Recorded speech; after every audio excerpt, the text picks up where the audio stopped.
ఇక నిజామాబాద్ పార్లమెంటు పరిధిలోని 7 అసెంబ్లీ నియోజకవర్గాలతో పాటు గల్ఫ్ కూడా తనకు 8వ నియోజకవర్గం లాంటిదన్నారు ఎంపీ కవిత. కువైట్లో తెలంగాణ జాగృతి, కువైట్ తెలంగాణ సమితి ఆధ్వర్యంలో జరిగిన రాష్ట్ర ఆవిర్భావ వేడుకలకు ముఖ్య అతిథిగా ఆమె హాజరయ్యారు.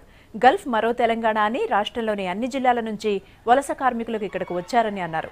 తెలంగాణ ఉద్యమ ఫలితాలు గల్ఫ్ కార్మికులకు దక్కాలని, అందుకోసం కృషి చేస్తానని హామీ ఇచ్చారు కవిత.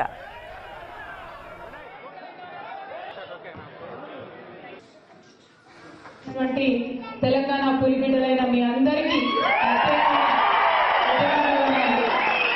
కూడా తెలుసు, మరి చీకటి ఉన్నదంటే చీకటి వెనకాల వెలుతురు రానే వస్తుంది.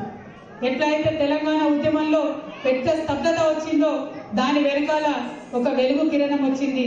కేసీఆర్ గారు 2001లో పార్టీ పెట్టి మరి వాళ్ళ తెలంగాణ తెచ్చే తీరుత నేను తెలంగాణ సాధనలో నేను బాట విడిస్తే ఒక్కసారి తెలంగాణ నుండి దారి తప్పితే నన్ను రాళ్లతో కొట్టి చంపండి అని ఒక కమిట్మెంట్ తో ఒక వ్యక్తి ముందుకొచ్చింది. నా కాన్స్టిట్యున్సీలో నిజామాబాద్ లో 7 నియోజకవర్గాలు ఉంటాయి.